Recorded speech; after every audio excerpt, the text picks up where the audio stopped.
Bueno, esto es Reddit, creo. Ese-nerd le pregunta a Pedro: ¿qué pensás que va a ser el próximo boom en el mundo de la programación? Son varias preguntas. Después pregunta: ¿qué es la recursión? Y después pregunta: en tu opinión, ¿qué tan importantes son las interfaces en el diseño de un programa? Son muchas preguntas. Uh-huh. Bueno, ¿qué pensás que va a ser el próximo boom en el mundo de la programación? O sea, creo que mi respuesta va a ser aburrida porque son cosas que todo el mundo ya escuchó. O sea, incluso ese nerd, que es el que hizo esta pregunta, tiró una serie de sugerencias como algún lenguaje, inteligencia artificial, computación cuántica, Internet of Things, etc. Sí, todo eso, sí, seguro. Quizá para dar una respuesta un poco menos obvia, voy a tirar un par de cosas. O sea, que son cosas quizá no tan como fantasiosas como todo esto que él sugirió, pero igual sirven.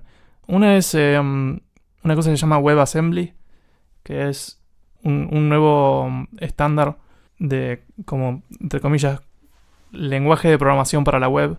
La web en general se programa siempre con JavaScript, es el único lenguaje que los browsers entienden.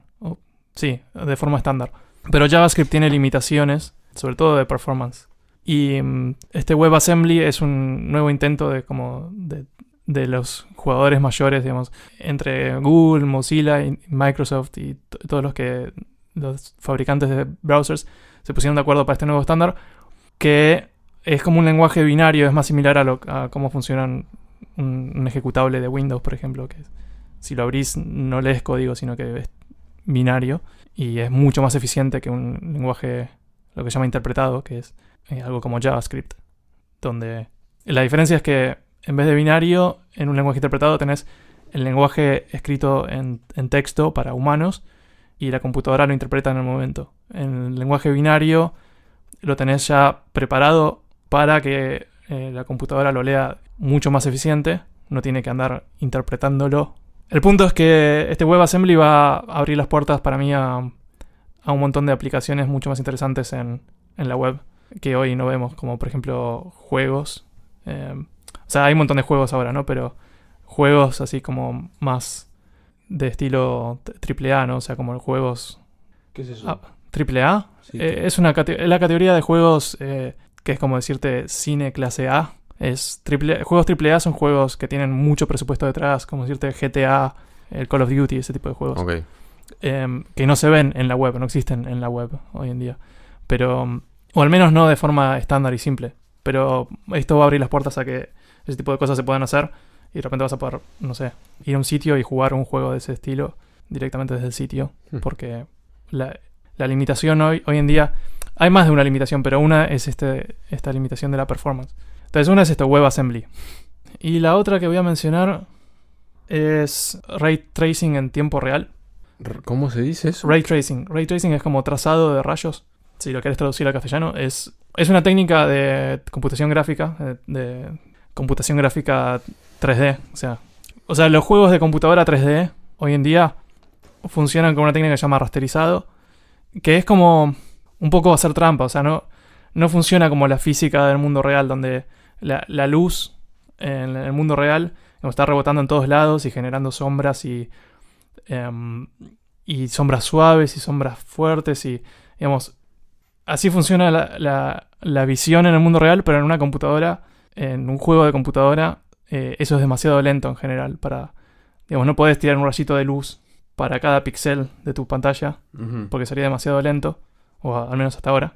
Entonces, en cambio, es como que las cosas se dibujan medio como pintando, medio como funciona como un pintor pintaría un cuadro. Y no teniendo en cuenta los rebotes de la luz y demás. La luz y las sombras en un juego de computadora en general son un poco como atajos, son como un poco trampa.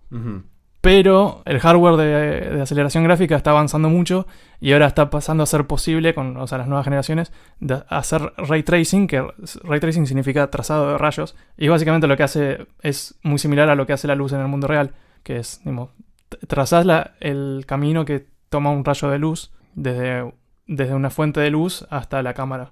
De esa forma obtenés, es como que si haces eso obtenés un resultado mucho más realista, donde podés tener reflejos, sombras mucho más realistas, porque funciona mucho más parecido a cómo funciona la visión y la luz en el mundo real, ¿no?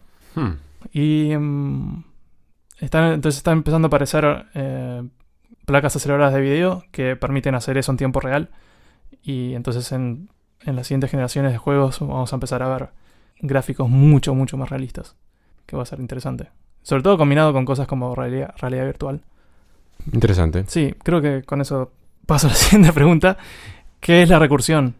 A ver, para definirte la recursión tengo que primero definirte la recursión. Pero para definirte la recursión primero tengo que definir la recursión. Y para definir la recursión, primero creo que tengo que definir la recursión. ¿Se entiende? Recursión es cuando la gente que tiene el grupo de WhatsApp de Pixel Podcast pone un clip de audio del podcast que habla del grupo de WhatsApp del podcast, escuchando el audio que habla del grupo de WhatsApp del podcast, lo escuchan dentro del grupo de WhatsApp. Sí, es algo así. O sea, no sé si alguna vez vieron un stream de video donde abren el mismo stream de video y se va haciendo como...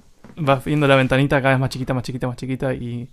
¿Te suena haber visto algo así? No, pero es como si me lo imagino. Agarrás una cámara de video y proyectás lo que ve en una pared. Sí. Y ahora filmás esa pared. Uh-huh. Lo que vas a ver es una recursión se llama, infinita de la imagen que estás viendo. O sea, cada vez más chica, una dentro de la otra. Uh-huh. Y la recursión es un concepto que se usa en programación. O sea, en su forma más simple es eso. Ahora, ¿para qué se usa? No sé si dar un ejemplo o si lo estoy complicando mucho, pero... Por ejemplo, que si tenés... ponele que tenés las carpetas en tu computadora, ¿no? Tenés carpetas adentro de carpetas adentro de carpetas, ¿no? Uh-huh. Tenés varios niveles hacia adentro. Y vos querés recorrer todas tus carpetas, hacer un algoritmo que recorra todas tus carpetas. Entonces lo que haces es... Empezás por el nivel de más arriba.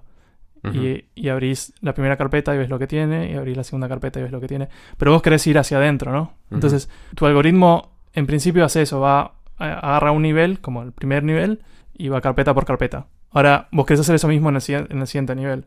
Entonces, vos podés hacer que tu algoritmo sea recursivo, y entonces esa secuencia de abrir carpeta por carpeta la podés repetir ahora en el nivel de adentro, y recursivamente, así sucesivamente en cada nivel. Uh-huh. Y eso sería hacer un algoritmo recursivo, pero no sé si lo estoy dejando claro. No lo quiero complicar más. Vamos a la siguiente pregunta. Vale. En tu opinión, dice, ¿qué tan importantes son las interfaces en el diseño de un programa? No sé si te estás refiriendo a interfaces gráficas o interfaces de programación.